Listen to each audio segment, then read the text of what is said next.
Hello dear students. Students, in the last video, we have discussed about the limitations of statistics. Today, we are going to study about its importance in economics.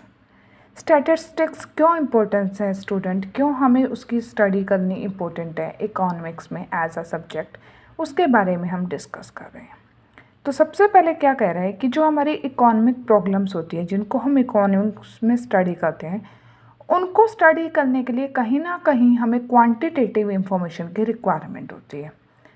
Let us suppose मैंने ये बोला कि India में बेरोजगारी बहुत ज़्यादा है, unemployment बहुत ज़्यादा है, गरीबी बहुत ज़्यादा है, पुअर्टी बहुत ज़्यादा है। बहुत ज़्यादा से मतलब क्या है, किस चीज़ को मैं बहुत ज़्यादा बोलूँगी? हो सकता है मैं 40% पॉपुलेशन गरीब है उसी को बहुत ज़्यादा बोल रही हूँ, और हो सकता है मेरे साथ वाला कोई व्यक्ति 50% की पॉपुलेशन अगर पुअर हो तो वो ना बोले, वो ये बोले कि 50% की पॉपुलेशन पुअर से ज़्यादा है, मतलब उसके लिए 50% पॉपुलेशन का पुअर होना भी मैटर ना रखता हो। तो बहुत ज़्यादा की कोई प्रिसाइज डेफिनेशन हमारे पास नहीं है कि बहुत ज़्यादा मतलब कितना।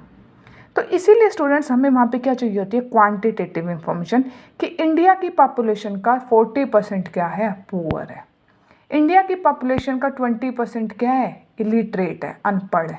तो इस टाइप की इकोनॉमिक प्रॉब्लम्स के लिए हमें उसके साथ क्या लगानी पड़ती है, क्वांटिटेटिव एक्सप्रेशन चाहिए होती है। इंडिया की पॉपुलेशन टोटली 30% पुअर है, वेयर एज मतलब किसी और कंट्री की 20% ही पुअर है। तो कहीं ना कहीं हमें क्या हुआ, उस इकोनॉमिक प्रॉब्लम्स को हमने कैसे स्टडी किया, क्वांटिटेटिव एक्सप्रेशन के साथ। नेक्स्ट इंपॉर्टेंस है स्टूडेंट्स इसकी इंटरसेक्टरल एंड इंटरटेम्पोरल कंपैरिजन, कि हमें क्या करना पड़ता है कंपैरिजन करने के लिए। इंटरसेक्टरल होता है डिफरेंट सेक्टर्स में, like as rural and urban area की पॉवर्टी में।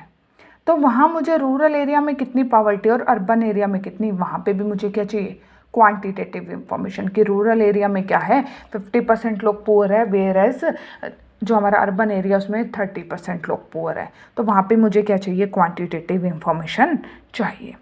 इंटरटेम्पोरल कंपैरिजन्स होते हैं स्टूडेंट्स टाइम पीरियड के साथ, मतलब आप अपना खुद का कंपैरिजन अपनी पास्ट के साथ कर रहे हो। पास्ट में इंडिया में लाइक एस 2010 में कितनी पॉवर्टी थी, 15 में कितनी है, 20 में कितनी है और 25 में कितनी होने वाली है। तो वो चीज़ों का कंपैरिजन करने के लिए हमें क्या चाहिए, वहाँ पे क्वांटिटेटिव इंफॉर्मेशन चाहिए। नेक्स्ट है students working out cause and effect relationship.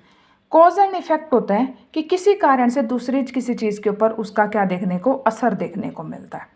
जैसे कि प्राइस का असर देखने को किस पर मिलता है, डिमांड और सप्लाई पे, कि प्राइस बढ़ता है तो डिमांड कम हो जाती है।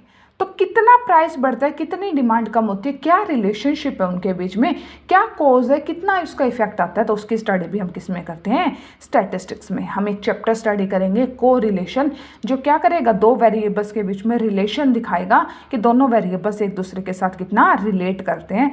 तो वहाँ पे हमें क्या होगी, स्टैटिस्टिक्स की रिक्वायरमेंट होगी। कंस्ट्रक्शन ऑफ इकोनॉमिक थ्योरीज और इकोनॉमिक मॉडल्स। इकोनॉमिक थ्योरीज होती हैं स्टूडेंट्स जो हम अपने एक्सपीरियंस से डेवलप करते हैं, जैसे कि प्राइस और डिमांड के बीच में क्या है थ्योरी, कि प्राइस के इंक्रीज होने से डिमांड फॉल करती है, प्राइस के डिक्रीज होने से डिमांड राइज करती है। तो इसको पहले हमने क्या किया होगा, क्वांटिटेटिवली, मतलब इसको पहले हमने एक्सपीरियंस किया होगा क्वांटिटेटिवली, कि हमने देखा होगा कि एक्चुअल में ये होता भी है या नहीं, एक क्वांटिटेटिव इंफॉर्मेशन में। तो स्टैटिस्टिक्स की वहाँ पे क्या रही होगी, रिक्वायरमेंट रही होगी, क्योंकि इनका रिलेशनशिप हमने कैसे स्टडी किया, with the help of statistics. Next is economic forecasting. Forecasting होती है फ्यूचर से रिलेटेड एंटिसिपेशन। तो इकोनॉमिक फोरकास्टिंग मतलब प्राइस के बारे में आपको एंटिसिपेशन लगाना है कि प्राइस फ्यूचर में कहाँ किस टाइप से प्रिवेल करेगा। तो उसके लिए भी हमें क्या चाहिए होती है, स्टैटिस्टिकल स्टडीज़। हम हमारी लास्ट की एवरेज वगैरह देख के, उसके डिस्पर्सन देख के, उसके बेसिस पे हम उससे रिलेटेड क्या करते हैं, इन प्राइस वगैरह के एस्टिमेट वगैरह लगाते हैं, इन्फ्लेशन वगैरह का पता करते हैं, इंडेक्स वगैरह बनाते हैं। Formulation of policies. पॉलिसीज कौन बनाती है, government of India finance ministry बनाती है फिनेंस से रिलेटेड। तो वो जो पॉलिसीज बनाती है कि कितनी टैक्स रेट होगी, कितनी टैक्स की रेट होगी, किस इनकम के लेवल पे होगी, कितना गवर्नमेंट को स्पेंड करना है, कितना गवर्नमेंट को रेवेन्यू अर्न करना है, तो वो सब कुछ भी किसके बेसिस पे बनता है, स्टैटिस्टिक्स के बेसिस पे उससे रिलेटेड डिसीजंस लिए जाते हैं, उससे रिलेटेड पॉलिसीज बनाई जाती है।